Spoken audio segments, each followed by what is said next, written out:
Good day! Today we will be discussing motion analysis for baseball pitching.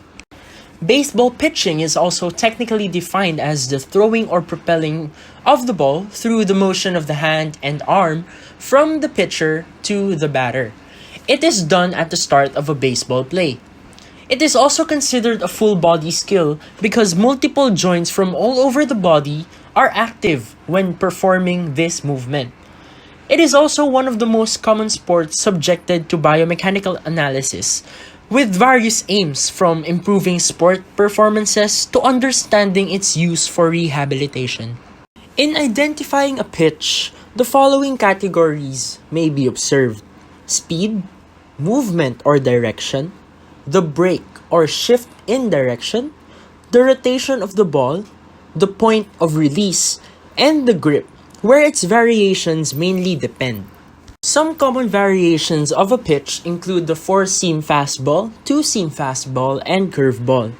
In four-seam fastball, the ball is gripped with the thumb below the ball, index, middle, and ring fingers apart running across the ball seams, and little finger flexed at support of the remaining lower part, offering the fastest and straightest pitch with least movement. The two-seam fastball is similar to the previous, but gripped with the index and middle fingers together or slightly apart along the seams, making it move downward when thrown. Curveball, on the other hand, requires placing the middle finger inside of a seam that manifests a slower and top-to-bottom movement. Other types include slider, change-up, slurve, split finger, and knuckleball. In analyzing baseball pitching motion, a common method is the use of sensors and markers attached to the subject's anatomical locations. These are necessary to record data for kinematic and kinetic parameters. Markers are used to obtain data for linear and angular motions. You can often find these attached to the mid-toe, lateral malleolus, lateral femoral epicondyle, greater trochanter, lateral tip of the acromion, lateral humeral epicondyle, and wrists bilaterally. Sensors and EMGs, on the other hand, provide data for muscular activity recorded within a certain phase. The entirety of the baseball pitch motion is often subdivided into 5 different phases. This is to facilitate a better understanding of each individual component of the entire movement. The first phase is the wind-up phase. It is the phase when the pitcher stands with both hands together in front of the body. It begins when the motion starts and ends when the ball separates from the glove, which is also the time when the body weight shifts to the front leg. It is also considered the quietest phase of the activity, since this is the time when the pitcher prepares to perform the pitch, making the body relatively inactive. There are 2 alternative positions in the wind-up phase. The first is the wind-up stance, where the body is fully facing the target or batter, with both feet in contact with the pitching rubber. The second is the stretch stance, where the pitcher is in a rotated facing position with the gloved shoulder facing the batter.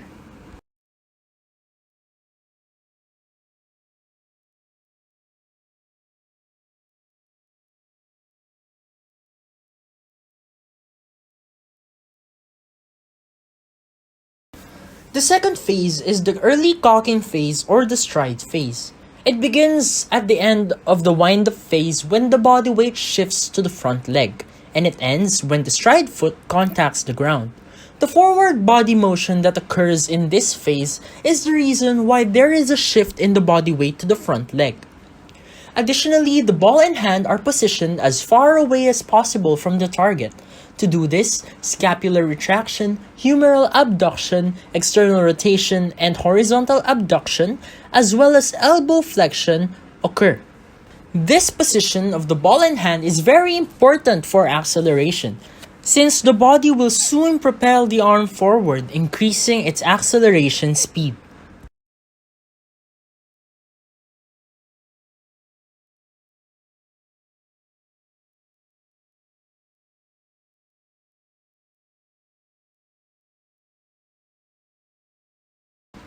The third phase is the late cocking phase.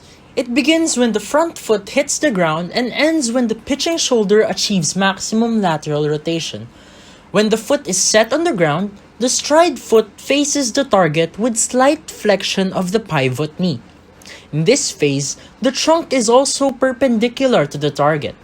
It is also during this phase that the arm moves into its optimal position to propel the ball forward. As the stride leg becomes closest to the target, the hand becomes farthest from the target, generating a maximal elongation of the body to allow buildup of forces. The fourth phase is the acceleration phase. It begins right after the shoulder has achieved maximum lateral rotation in late cocking and ends when the ball is released. Momentum is utilized here as the body unwinds and propels its weight forward. This phase is also considered the most explosive of the pitch and lasting only for about 1/20th of a second.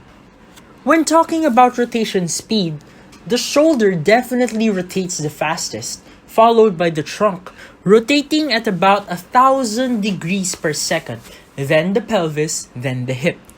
The pelvic and trunk rotations provide a thrust for the upper extremity to be pushed forward, after which the arm begins unwinding itself through scapular protraction, humeral internal rotation and extension, as well as elbow extension. The fifth phase is the follow-through or deceleration phase. It begins when the ball is released and ends with the end of all motion. It is also divided into two parts. The first part involves a large deceleration of the arm as the shoulder moves into full internal rotation. The second part ends with the arm adducted across the body. Tremendous forces are applied to both the shoulder and elbow joints because the joints are suddenly changing from moving several thousand degrees per second to completely stopping.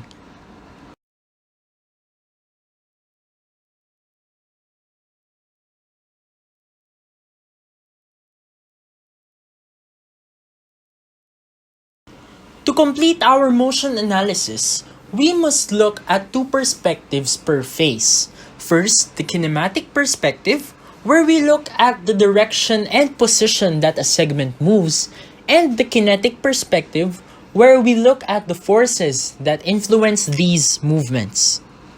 We also note that these movements are observed with the pitcher using his right laterality to perform the pitch. We recall that during the wind-up phase, the pitcher positions both his hands in front of him. Thus, both elbows are positioned at or beyond 90 degrees of flexion, while the right shoulder is in abduction and the left in adduction. Maintaining this position of the shoulder requires minimal activity of the deltoid, trapezius, serratus anterior, rhomboids, latissimus dorsi, pectoralis major, sits muscles, biceps brachii, and triceps brachii muscles.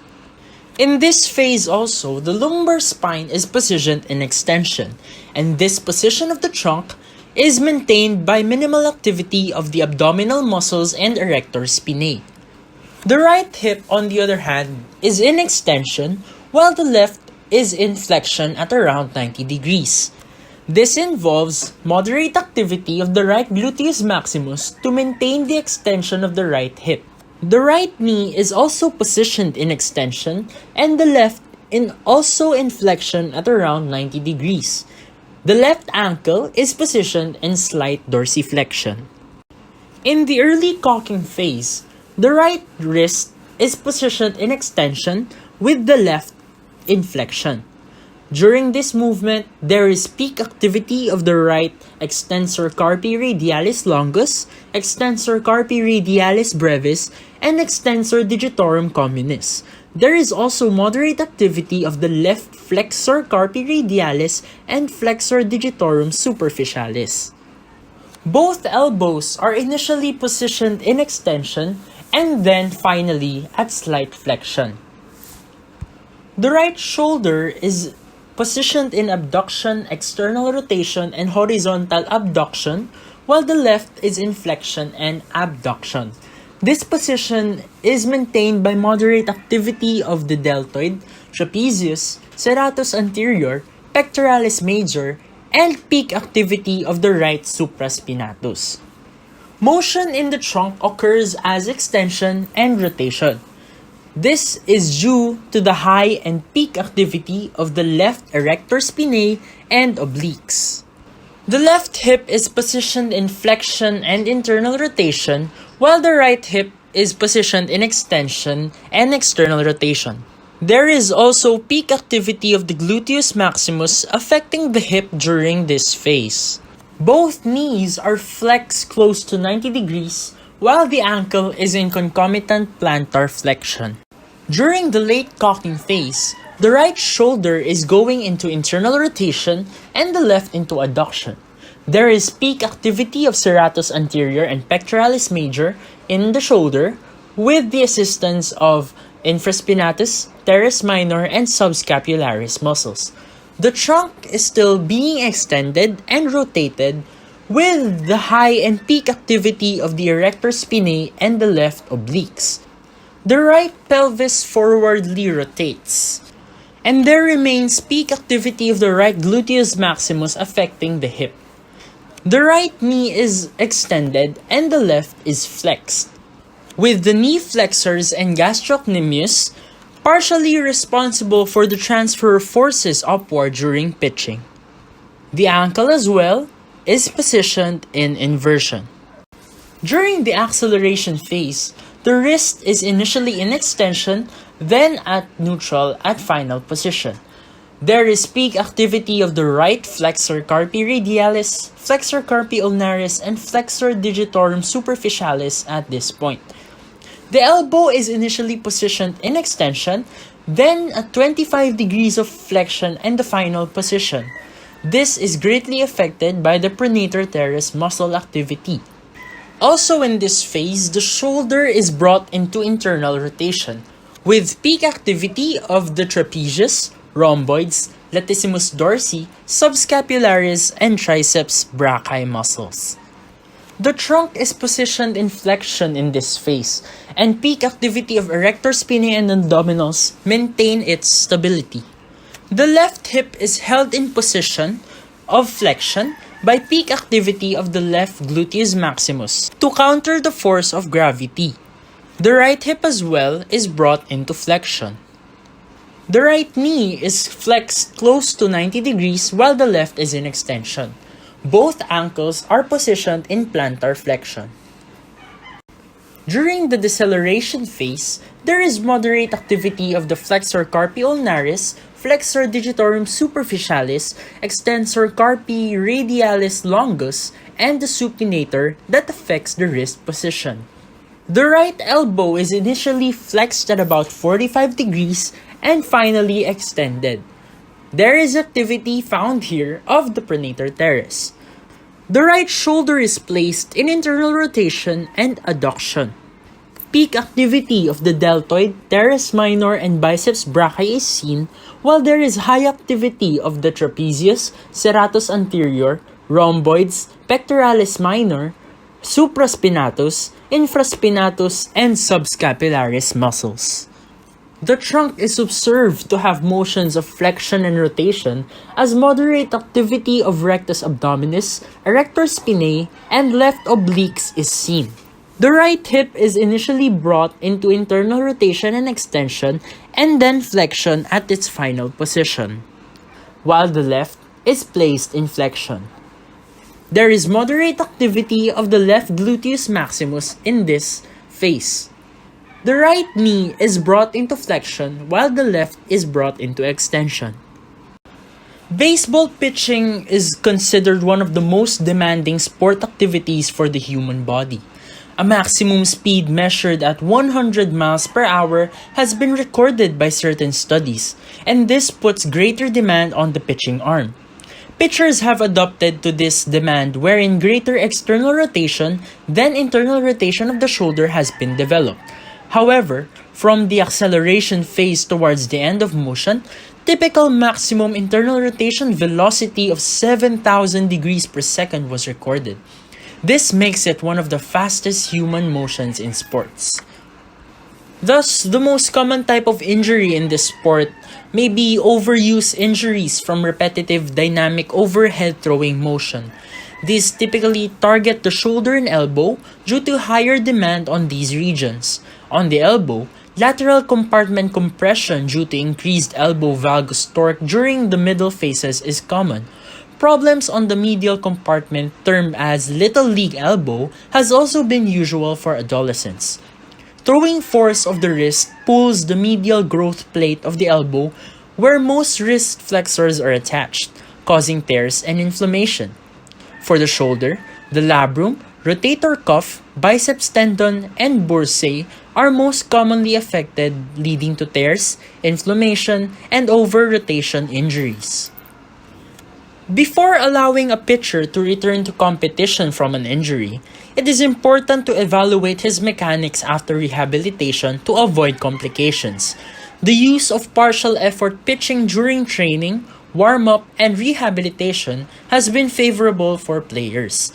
This aims to progressively improve the body's adaptation to full effort pitching through proper timing, coordination, and movement patterns.